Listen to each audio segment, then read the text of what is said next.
یہ نہ صرف یہ کہ یہ بچوں کے ساتھ بدفعلی کرتا تھا، جو بچہ مقتول ہے اس کے ساتھ بھی بدفعلی کرتا تھا، جو دونوں بچے جو ہیں عرفان اور ریحان ان کے ساتھ بھی بدفعلی کرتا تھا۔ تقریباً جننے بھی بچے ہیں تھوڑے جے بڑے ہیں انہوں دے نال سارے دے نال تقریباً زیادتی کرتا رہا۔ 7 سال سے اس مدرسے میں پڑھا رہا ہے۔ نہ صرف غیر اخلاقی حرکات بچوں کے ساتھ کرتا ہے بلکہ غیر اخلاقی حرکات کرواتا بھی ہے۔ انہی بچوں سے یقینی بنایا جائے گا کہ ایسا شخص اپنے انجام کو پہنچے۔ ہمارے پاس تمام قسم کی ٹھوس اور مضبوط شہادتیں ہیں اور میں آپ کو یقین دلاتا ہوں کہ یہ شخص اپنے حتمی انجام کو پہنچے۔ ایک مدرسے کے معلم نے مبینہ طور پر ایک بچے کے ساتھ زیادتی کی، پھر اپنے ہی مدرسے کے بچوں کے ہاتھوں اس کو مبینہ طور پر قتل کروا دیا اور لاش کو وہاں سے غائب کروا دیا۔ بات کرتے ہیں جی ایس پی اقبال ٹاؤن سعید صاحب سے اس سارے کیس کے حوالے سے۔ اقبال ٹاؤن فیصل آباد کی یہ ایس پی ہیں جی۔ سعید صاحب بتائیے گا یہ سارا معاملہ ہے کیا کہ ایک معلم ہی بچوں کو پڑھانے والا ہی ان کے ساتھ زیادتی کرتا رہا، پھر ایک بچے کو قتل بھی کروا دیا؟ جی یہ میں سمجھتا ہوں کہ نہ صرف افسوسناک واقعہ ہے بلکہ اس سے کچھ مکروہ جو حقائق ہیں وہ بھی سامنے آتے ہیں۔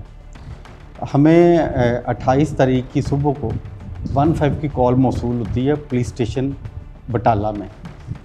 15 کی کال موصول ہوتی ہے سونیا کی طرف سے جو کہ والدہ ہے یہ شعیب نامی بچے کی، اور وہ سمندری رہائش پذیر ہیں۔ وہ 15 کی کال کرتے ہیں کہ ہمارا بچہ جو کہ بٹالہ کالونی میں مدرسے میں پڑھتا ہے، شعیب جس کا نام ہے، ایج تقریباً کوئی 12 سال کے قریب ہے، وہ بچہ مدرسے سے غائب ہو گیا۔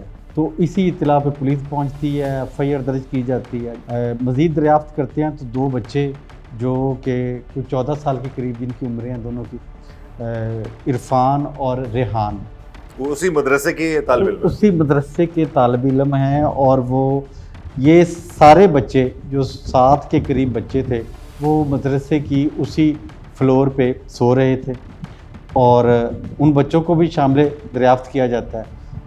جب تینوں کو، معلم کو اور دونوں بچوں کو جو کہ ملزمان ہیں بعد میں ثابت ہوئے، ان کو جب پولیس انویسٹیگیٹ کرتی ہے، انٹیروگیٹ کرتی ہے، تو یہ بات سامنے آتی ہے کہ جو بچہ شعیب تھا 12 سال کا، جو کہ جس نے حفظ کر لیا تھا اور وہ منزل دوبارہ دہرا رہا تھا ادھر ہی، اس کو ان دونوں بچوں کی مدد سے ان کو بطور ٹول استعمال کرتے ہوئے، بطور ہتھیار استعمال کرتے ہوئے معلم اس لیے قتل کروا دیتا ہے کہ اس کے جو مکروہ قسم کے اس نے وہاں پہ افعال سر انجام دیے ہوئے۔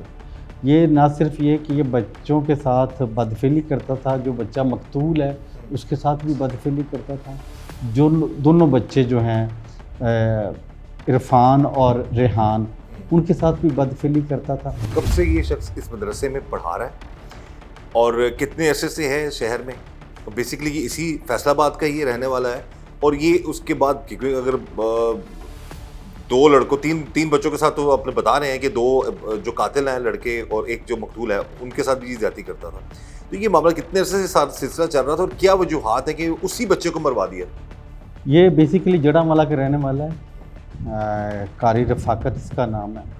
یہ 11 سال سے ادھر فیصل آباد شہر میں منتقل ہوا ہے۔ 11 سال سے جی یہ شخص جو یہاں پر بچوں کو پڑھا رہا ہے، اور 7 سال سے اس مدرسے میں پڑھا رہا ہے، اور انتہائی افسوس اور میں سمجھتا ہوں کہ تکلیف کے ساتھ یہ حقیقت بیان کر رہا ہوں میں کہ یہ نہ صرف غیر اخلاقی حرکات بچوں کے ساتھ کرتا ہے بلکہ غیر اخلاقی حرکات کرواتا بھی ہے انہی بچوں سے۔ ایک اور میں تکلیف دہ بات آپ سے شیئر کروں کہ انہی بچوں نے، یہ جو ملزم بچے ہیں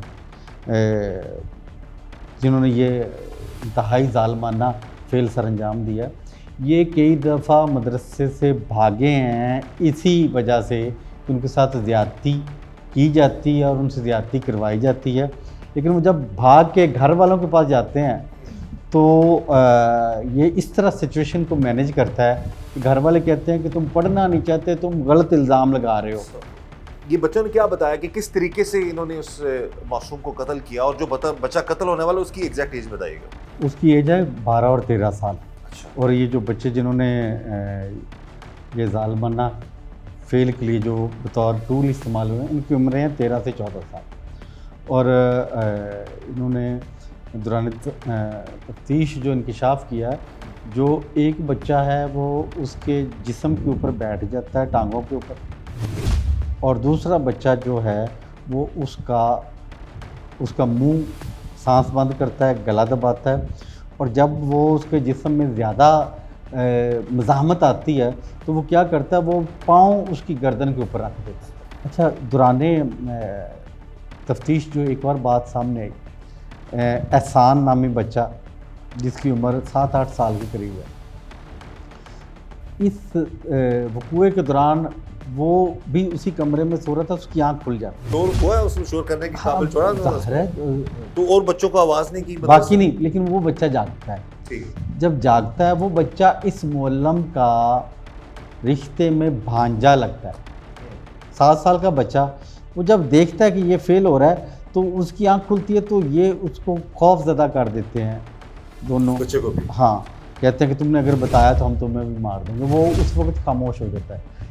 لیکن پولیس بعد میں جب تفتیش کرتی ہے اور وہ والا ماحول چینج ہو چکا تھا, خوف دور ہو چکا تھا, تو اس بچے نے بھی انکشاف کیا کہ میں بھی اس وقت جاگا تھا. اور جب ان کی آمنے سامنے بات کروائی گئی تو یہ ثابت ہوا کہ وہ بچہ بھی جاگ گیا تھا اور اس کے سامنے یہ فیل ہوا. لیکن وہ پھر اس وقت فوری طور پہ خوف کی حالت میں نہیں بتا سکتا تھا. جب ملزمان اریسٹ ہوئے تو دورانِ جب ہم ایویڈنس اکٹھا کر رہے تھے ان کے خلاف, تو ہمارے پاس یہ شہادت بھی آئی جو کہ بالکل سالڈ اور ٹھوس شہادت ہے. اس وقت ہمارے ساتھ موجود ہیں شعیب کے تایا. انہوں نے ہی شعیب کو اس دستگاہ میں جو ہے داخل کروایا تھا. بات کرتے ہیں ان سے. ਤੁਸੀਂ ਇਹ ਦੱਸੋ ਜੀ, ਤੁਸੀਂ ਜਦੋਂ ਉਹਨੂੰ ਦਾਖਲ ਕਰਵਾਇਆ ਸੀ ਉੱਥੇ, ਤੇ ਉਸ ਟਾਈਮ ਵੀ ਇਹੀ ਜਿਹੜਾ ਸੀ ਉਸਤਾਦ ਉੱਥੇ ਮੌਜੂਦ ਸੀ ਜਾਂ ਕੋਈ ਹੋਰ ਸੀ ਬੰਦਾ? ਨਹੀਂ, ਮੈਂ ਨਾ ਆਪਣੇ ਘਰ ਦੇ ਸਾਹਮਣੇ ਇੱਕ ਮਸਜਿਦ ਤਮੀਰ ਕਰਵਾਈ, ਬਾਅਦ 'ਚ ਦੋਸਤ ਰਲਦੇ ਗਏ. ਉਹ ਕਾਰੀ ਸਾਹਿਬ ਮੇਰੇ ਮਸਜਿਦ ਦੇ ਇਮਾਮ ਹੈ, ਬੱਚੇ ਨੂੰ ਹੁਣ ਨਾਲ ਲੈ ਕੇ ਆਏ ਸੀ. ਉਹ ਫਿਰ ਮੇਰਾ ਭਰਾ ਬੜਾ ਗਰੀਬ ਸੀਗਾ, ਤੇ ਉਹ ਫਿਰ ਮੈਂ ਸੋਚਿਆ ਕਿ ਇਹਨੂੰ ਮੇਰੇ ਕੋਲ ਛੱਡ ਜਾ ਦੇ. ਫਿਰ ਦੋਵਾਂ ਬੱਚਿਆਂ ਨੂੰ ਮੇਰੇ ਕੋਲ ਛੱਡ ਗਏ, ਤੇ ਇਹਨੂੰ 5 ਜਮਾਤਾਂ ਮੈਂ ਉੱਥੇ ਪ੍ਰਾਇਮਰੀ ਕਰਾਈ ਆਪਣੇ ਕੋਲ ਹੀ, ਸ਼ੁਏਬ ਨੂੰ. ਉਸ ਤੋਂ ਬਾਅਦ ਮੈਂ ਕਾਰੀ ਸਾਹਿਬ ਨਾਲ ਮਸ਼ਵਰਾ ਕੀਤਾ. ਇਹਨਾਂ ਨੇ ਕਿਹਾ ਕਿ ਆਪਾਂ ਇਹਨੂੰ ਮਦਰਸੇ ਪਾ ਦਿੰਦੇ ਹਾਂ, ਤੇ ਬਾਅਦ 'ਚ 9ਵੀਂ 'ਚ ਦਾਖਲਾ ਲੈ ਕੇ ਫਿਰ ਮੈਟਰ ਕਲੀਅਰ ਕਰ ਜਾਵੇ, ਅੱਗੇ ਦੇਖਾਂਗੇ ਇਹਦਾ ਕੀ ਕਰਨਾ. ਉਹ ਫਿਰ ਮੈਂ ਕਾਰੀ ਸਾਹਿਬ ਦੇ ਜ਼ਿੰਮੇ ਲਾਇਆ, ਤੇ ਕਾਰੀ ਸਾਹਿਬ ਹੀ ਇੱਥੇ ਦਾਖਲ ਕਰਵਾ ਕੇ ਗਏ. ਤੇ ਮੈਂ ਤਾਂ ਮੁਤਮਿਨ ਸੀਗਾ ਇਹਨੇ ਹਿਫਜ਼ ਕਰ ਲਿਆ ਹਰ ਇੱਕ ਚੀਜ਼ ਕਲੀਅਰ. ਲੇਕਿਨ ਇਹ ਤਾਂ ਪਤਾ ਹੀ ਨਹੀਂ ਸੀ ਕਿ ਇਹਨੇ ਇਹ ਸਾਡੇ ਨਾਲ ਵਾਕਿਆ ਪੇਸ਼ ਆਉਣਾ. ਇਸ ਕਾਰੀ ਦੇ ਬਾਰੇ ਮਜ਼ੀਦ ਹੋਰ ਕੀ ਪਤਾ ਲੱਗਾ ਤੁਹਾਨੂੰ? ਹੋਰ ਮਜ਼ੀਦ ਤਕਰੀਬਨ ਜਿੰਨੇ ਵੀ ਬੱਚੇ ਆ, ਥੋੜੇ ਜਿਹੇ ਵੱਡੇ ਆ, ਉਹਨਾਂ ਦੇ ਨਾਲ ਸਾਰਿਆਂ ਦੇ ਨਾਲ ਤਕਰੀਬਨ ਜ਼ਿਆਦਤੀ ਕਰਦਾ ਰਿਹਾ. ਇਹ 18 ਤੋਂ 20 ਬੱਚੇ ਸੀ. ਦੇਖੋ ਨਾ ਕਿ ਇੱਕ ਬੱਚੇ ਆਪਸ ਦੇ ਵਿੱਚ ਲੜ ਕੇ ਜਿਹੜਾ ਇਹਨਾਂ ਦਾ ਮੌਕਫ ਸੀਗਾ, ਬਾਕੀ ਬੱਚਿਆਂ ਨੂੰ ਕਿਉਂ ਨਹੀਂ ਪਤਾ ਲੱਗਿਆ? ਏਡਾ ਮਾਮਲਾ, ਉਹ ਇਹਦੇ ਨਾਲ ਇਹਨਾਂ ਹੱਥ ਵੀ ਬੰਨ੍ਹ ਗਿਆ, ਉਹ ਬੋਲ ਨਹੀਂ ਸਕਿਆ. ਉਹਨੇ ਕੋਈ ਮਜ਼ੰਮਤ ਕੀਤੀ ਹੋਏਗੀ ਨਾ, ਤੇ ਲੇਕਿਨ ਕਿਸੇ ਨੂੰ ਕੋਈ ਪਤਾ ਨਹੀਂ ਹੈ. ਤੇ ਲਿਹਾਜ਼ਾ ਇਹ ਕਾਰੀ ਹੀ ਇਹਦਾ ਮਾਸਟਰ ਮਾਈਂਡ ਹੈ.